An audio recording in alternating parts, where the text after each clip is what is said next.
બાળકોને મોંઘા રમકડા નથી જોઈતા, તેમને તો ફક્ત પોતાના પપ્પાનો એક પ્રેમ ભર્યો આલિંગન જ જોઈએ. 7 વર્ષની નાની પરી દરરોજ સાંજે પોતાના ઘરના દરવાજા પાસે બેસી જતી. ગલીમાં કોઈ પણ બાઇકનો અવાજ આવતો તે તરત દોડી જતી, પણ દર વખતે નિરાશ થઈને પાછી ફરતી, કારણ કે તે જેની રાહ જોતી હતી તે ક્યારેય આવતા જ ન હતા.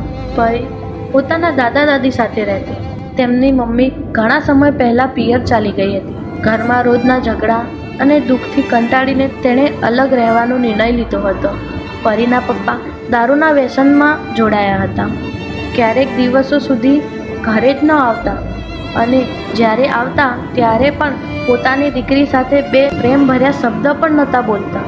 આ બધામાં દાદા દાદી જ પરીની દુનિયા બની ગયા. દાદી સવારે તેને તૈયાર કરતી, વાળમાં 2 ચોટલા બાંધતી, ટિફિન બનાવતી. દાદા રોજ હાથ પકડીને તેને સ્કૂલ સુધી મૂકવા આવતા. પણ દર રાત્રે એક પ્રશ્ન બધાને તોડી નાખતો. દાદી: હા બેટા, બધાના પપ્પા સ્કૂલમાં આવે છે, મારા પપ્પા મને પ્રેમ નથી કરતા?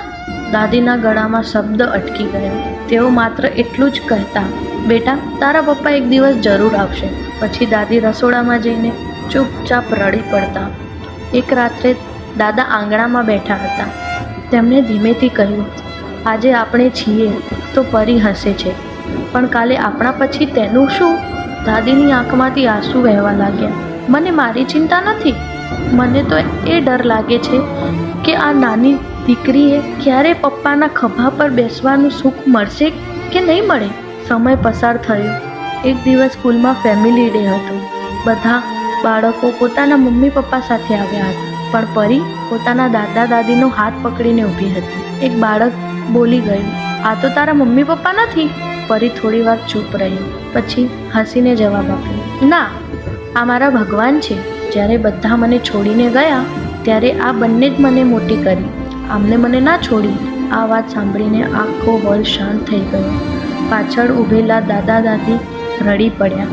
એ જ સમયે દરવાજા પાસે એક માણસ ઊભો હતો. તે પરીના પપ્પા હતા.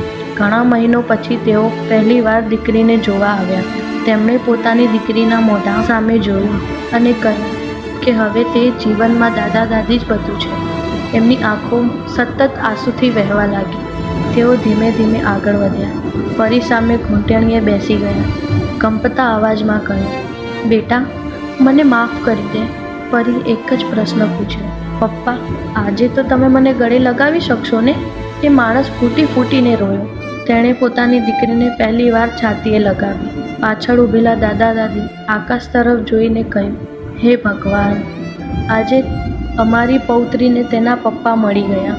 શીખ: બાળકોને સંપત્તિ નથી જોઈતી, સંબંધ જોઈએ છે. અને દાદા દાદી પ્રેમ કેટલોય મોટો હોય તોય બાળકના હૃદયમાં પિતા માટેની જગ્યાએ હંમેશા ખાલી જ રહે છે. એ ખાલી જગ્યા માત્ર પ્રેમથી ભરાય છે.